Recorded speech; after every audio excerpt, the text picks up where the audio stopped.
guns. He shot me! On the conveyor belt of 2022's uninspiring, brain tumor-inducing sludge that's masquerading about as motion picture, we at least got to start off the year by soothing our eyes and souls with a competent movie with the Batman, which helped a bit before our diapers were loaded with surprises. But even though the Batman delivered us pretty colors, beast sound design, meaningful relationships, a well-realized setting, big boy punches, utilizing cool tech, great characterization, some pretty neat parallels, some clever puns, teaching us that corruption equal bad and that a hero should be more than just a boogeyman. I can't just stop it there. Give the Batman a 10 out of 10 awesome tacular go get Stuckmanized and move on to whatever next entertainment, consumption, transaction us consumers have lined up for next. Because if we pump the brakes a sec, we begin to notice some stains with the movie. How the Batman's pretty neat, but still manages some pretty grand blunders with, well, some denial of physics and the structural integrity of the human face, but more hair-ripping out-of-headedly the negligent choices that these guys make, which turns our cunning villains into incompetent nincompoops and our valiant heroes into imbeciles, endangering the lives of every beautiful man, woman, and child in the Gotham land area. Oh, and instead of going chronologically through the entire movie, point out every single blunder along the way, I've categorized my biggest complaints by the character doing the stupid, and will go through my evidence for those problems chronologically, and hopefully convince you that not all this movie's as well constructed and smart as we all want to believe it is, and at times, its characters aren't much more functional than that kid sitting in the back of class sucking glue. Oh, you're really not as smart as I thought you were. And who better to go through the ringer of criticism first than the man who endangered the innocence of Gotham, who continually escalates situations to reckless violence and killed loads of precious human lives and is the hero of our story? The Batman. Let's kick it off by taking a ride to Batman's first visit to the Iceberg Lounge. Now, I really like this scene. It gives us yummy action and properly introduces us to this leisurely locale and this flightless man that are both neato and pivotal for the rest of the movie. So, what's improper about this scene? Well, first we need to think a bit more about the actions taken here and consider who is ultimately causing it. First, we have a Batman who's motivated by preserving life, making sure that no baby ever gets thrown out with the bathwater. And beyond being a protector, he's also not a punisher or the Punisher, but adapts his methods in a pursuit of justice. So instead of exploding anyone who could possibly be bad, he has made himself into an expert in utilizing stealth, more on that later, to avoid racking up a high body count and getting on a kill streak. And now in this scene, we have a sneaky ninja Batman who prioritizes protecting the innocent, deciding to waltz up to the front door of a nightclub and knock to see if anyone's home. Go away! And so Batman knocks on the door, and what does he find but a nightclub full of security guards, whose jobs are to, securely guard, a job whose ethics are determined by what you are guarding. A security guard of a high school, a senator, a hospital, a beach, or a mayor are honorable jobs to have because they are guarding precious, innocent, valuable things. But guarding a meth lab, a drops lab, or protecting a guy in the middle of strangling prostitutes is a little tad less courageous. Compromising yourself for money. Oh, and an ethical discussion may be had on whether scummy guards deserve to be sent to the hospital, but I'd argue that up to this point, these twins do not fall into that demographic. But you may be thinking to yourself, You dumb fat-faced fraud! These goons are muscle for the mob! They deserve to die on sight! Well, they may very well indeed have connections to the Penguin and Falcone, but they are still on paper and at this moment, security guards to a nightclub. Not a highly legal secret drug lab, but a nightclub open to the public. A nightclub who's full to the brim with patrons who could very well be law-abiding citizens who are at this fine establishment to maybe drink some seltzer water and dance a little bit. Something that is perfectly legal and innocent with the same expectations of safety as, say, a restaurant. And instead of taking civilians into consideration and being a sneaky little bat, or even better, coming at a time when the club is closed to the public, Bruce barges right in dressed as a tank and starts wailing on people, which is a little bit risky, but so far it's passable. He hasn't endangered any innocents yet. But when guns do get involved, I start to question Bruce's competence here, because instead of de-escalating to ensure that nobody gets hurt, he repeatedly makes a move for the gunman. When a cop pulls a gun on him, he throws a pipe at his head, which leads to shots getting fired from Kenzie. And after Batman has already been shot by the twins, he shoots a grappling hook through one of their thighs. The twins don't respond with more fire because they were more curious about what would happen next than shooting Batman, so Bruce lucked out that their goldfish cracker attention spans led them to a ceasefire. And you may even say it's highly coincidental that no civilian gets shot, but the fact still remains that Bruce was forcing these unnecessary firefights in this densely populated area, which I hope Batman would agree is incredibly dangerous. Bullets can easily hit the civilians he wants to protect, and the sounds of the gunshots alone could cause hysteria, lead people to trample over one another, and Bruce could provoke even more gunshots than he already did if it were not for the Penguin, of all people, stepping in and de-escalating the situation. Funny that it took the Penguin to do the heroic thing by putting himself on the line so nobody else got hurt. And there's a very similar scene to this in The Dark Knight, where Bruce enters Maroni's club as aggressively as Bat-Pat, which could have endangered all the Citizen Club going normies, but in The Dark Knight there were only 5 men in the security detail, none of which were armed. And this may be a huge matter of luck that there were no guns in the entire scene, but that also may have been a purposeful detail for Maroni, because he would never want to deal with the collateral of his men firing in a well-populated club, bring the attention of all the cops along with it, and this may be even more speculation, but this may have been a fact that Bruce Bale was aware of, and him brute forcing himself to Maroni would be less reckless than we may have thought. Compared to the Batman's club infiltration, where Batman was just fine putting the civilians at risk with inspiring his firefight, and could have put even more people in peril if it were not for the nobility of the Penguin getting in the way. Whoa! Take it easy, sweetheart. And again, my faulty reasoning may got you thinking, This is outrageous. It's unfair. Or Poppycock! Or more specifically, why are you giving this as a criticism? This is done purposefully. The writers here are trying to portray Bruce's brutal, no poops given tactics in order to give him character growth. It's characterization 101 with the lessons he learns by the end. You just have to look at his next visit, which is done stealthily to see him learning from his mistakes. don't worry, young man, I hear you, but I want you to hold on to that sentiment as we address later scenes and see if you still think that holds water.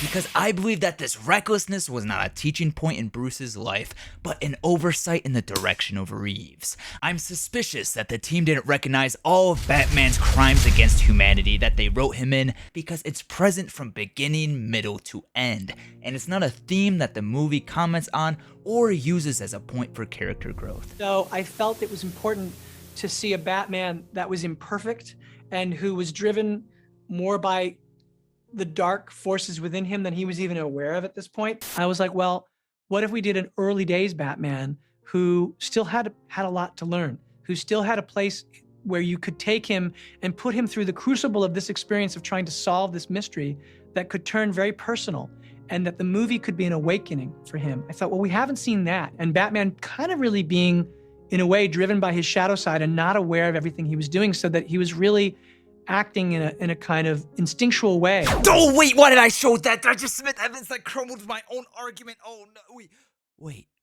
I think I've got something here. Just give me 1 second to freshen up. But if we are to take Reeves at his word that he wanted a young Bruce to be heavily naive and flawed, and that these traits can be stretched out to his proclivity for manslaughter, which is what the Iceberg Lounge run-in's intent is, then I believe the scene needs to do a much better job of communicating these flaws to us. Because from my point of view, Batman is straightforward and reactionary like Reeves wanted to portray, but Batman still gets what he wants without setbacks and isn't given a reason to change. But that isn't to say Bruce is static and doesn't change at all. I wholeheartedly believe that Reeves does a glorious job when developing his other themes, because he signals very strongly and clearly when Bruce goofs. With this scared man peeing his pants, a twice-bereaved Alfred, and the fringe type with the mushy face calling himself by Batman's pet name. I'm Scary Face. And guess what? Then these arcs for Bruce needing to be a more caring, inspiring, well-rounded person are concluded by these final scenes of leadership. But my point is that not all of Bruce's character is handled this well, because not only is Bruce's negligent crimes against humanity not concluded, they're not even addressed. And counterintuitively, my complaints would go away if, for instance, one of the club-going Normies got shot because of Bruce's escalations, and on his way out of the club after he spoke with Penguin, we got even the slightest look of shock or remorse from Bruce over something he had done. But at least we got cool action. And the Nolan fanboy me cannot help but compare this to when an immature Bruce forces his way to a crime boss and is left humble. The story clearly communicates this as a fault and redeems it with showing Bruce's progression in the strategy and composure he has in the next time he confronts Maroni. I'm Batman. But back to the Batman and to my rhetorical reader's example, attributing Bruce's sneaky second visit as a growth in awareness and finesse is a shaky interpretation, as this infiltration wasn't done differently for safety concerns, but to ensure Batman could get to and shut off the building's power breakers. And I claim this because he immediately defaults back to brute forcing his way to Falcone, so him discreetly taking care of two goons doesn't expunge his record or deem him a changed man. But this counterpoint's getting me ahead of myself, because so far I've only pointed out Bruce's dumb decisions and haven't gotten to his flat-out deadly ones, which is of higher consequence. So let's move on to this freeway chasing so I give you some more evidence on what I mean. Where just like the Iceberg Lounge, Batman provokes others to violence, and when the possibility for collateral's raised, Bruce doubles down and risks the lives of the poor citizens around him. And in both scenes, Batman gambles with the lives of the bystanders around him and ends up winning in the sense that both times it gets him to the Penguin. But what makes this chase scene astronomically worse than the club is that this time, the lives of those he bet on had to pay with their lives, as a dozen or so of those truckers could be dead from these high-speed collisions. And although a lot of blame should go to the Penguin, Batman still played a role, as Batman had a chance to get to the Penguin on a small, secluded side road. He fails, gets outmaneuvered by the Penguin, but Bruce stubbornly persists, and now both of them are going 100 miles per hour against traffic on a heavily populated freeway. Now, persistence against odds is a standard, respected, heroic trait. I get that. But now would be a good point for Bruce to do some risk management here. Is continuing to chase the Penguin going to risk lives? Yeah, probably. What are the consequences if Bruce does not catch the Penguin in this scene? Will Gotham be hit by a nuke? Will a children's hospital explode? Well, Penguin is a great lead for the Riddler's case, as Batman and Gordo suspect him to be the Rat. I want to find Riddler. We gotta find that rat. Penguin would have been privy to a lot of dirt. The DA was regular too. But if Penguin got away in this chase scene, would Batman lose him forever? Or is the Penguin a John Doe they got no leads on? Or is Penguin a flight risk to call up the best quality vacuum to ask for a dust filter for a Hoover Max Extract Pressure Pro Model 60? I think the answers are no, no, and no, as Mr. Detective knows quite a bit about Penguin. He knows where he works, where his labs are, and who works for him, which is why he and Gordon found him in the first place, and both of them being pretty big public figures would give Batman plenty of leads to go off of, as he's met him twice as Bruce Wayne, just as a small world's coincidence. So even though it would be a pain to track him down, I would hope that Bruce would see it as a worthy trade-off to let Penguin go, or at the very least step back and try to tail him, as his stubborn chase led to Penguin purposely crashing into people, causing explosions, pileups, and more importantly to Batman, death! Which Bruce did not only provoke, but added to the wreckage himself. What did it cost?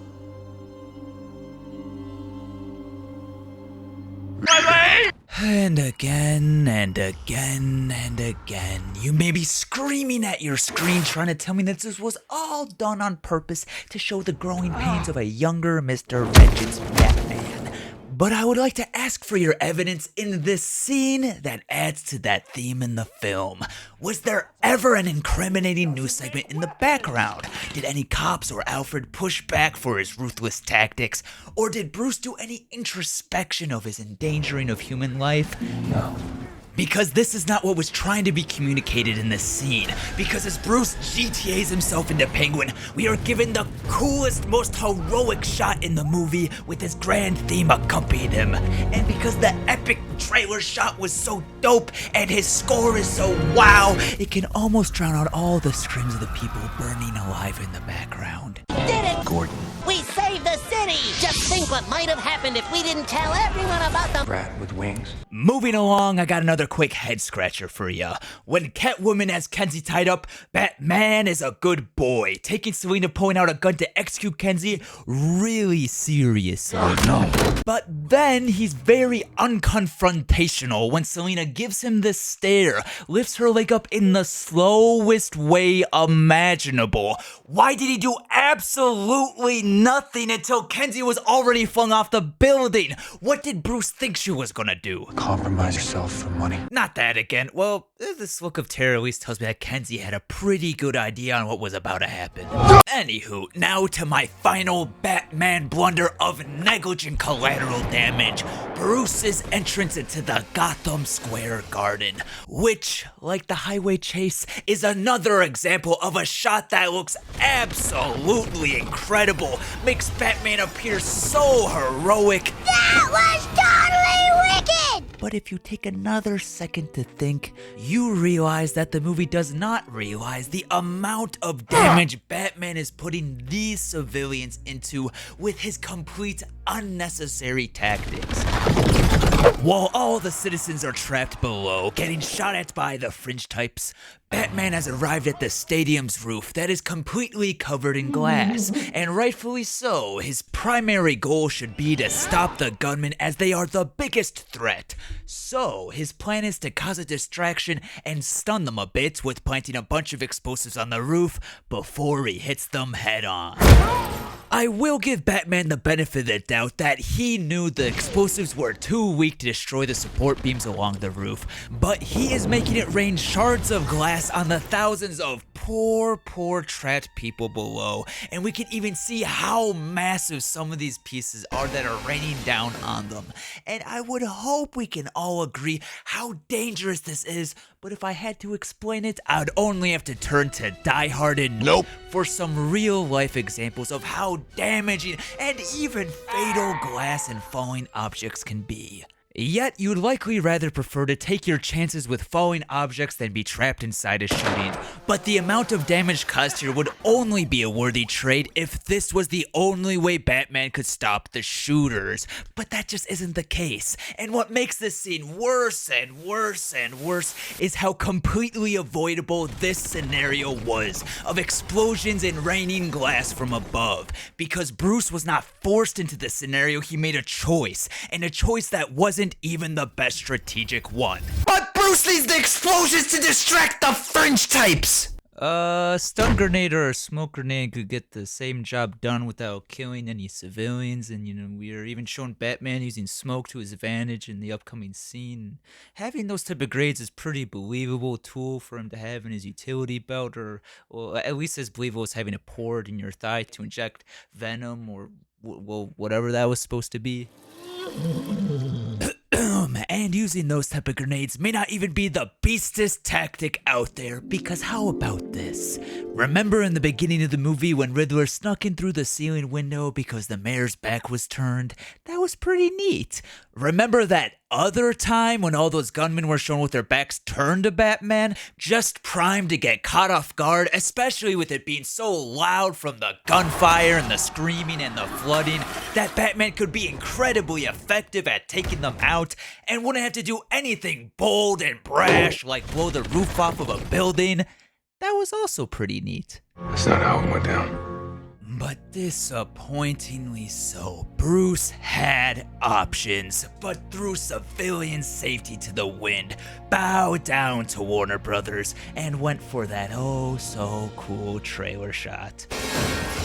And now adding this scene to the list. By now I hope that you could pick up on just how risky Batman chooses to be, and how many casualties he's left behind throughout the Batman. And I want to make sure this critique is not overly simplified and recognize that a protagonist leaving Collateral in itself doesn't automatically equate to bad characterization. If you won't let us go, just let us die. Or exclude them from being heroic. It can even enhance a character through showing mistakes, future growth, or complexity, and forcing characters to weigh how much life should be sacrificed to get the job done. But the Batman doesn't go anywhere near this, never even acknowledging how much danger he's putting others in, or his direct hand in the deaths and injuries of the people of Gotham. Instead, he's portrayed as the straightforward hero, which is quite convicting to the craftsmanship of this movie.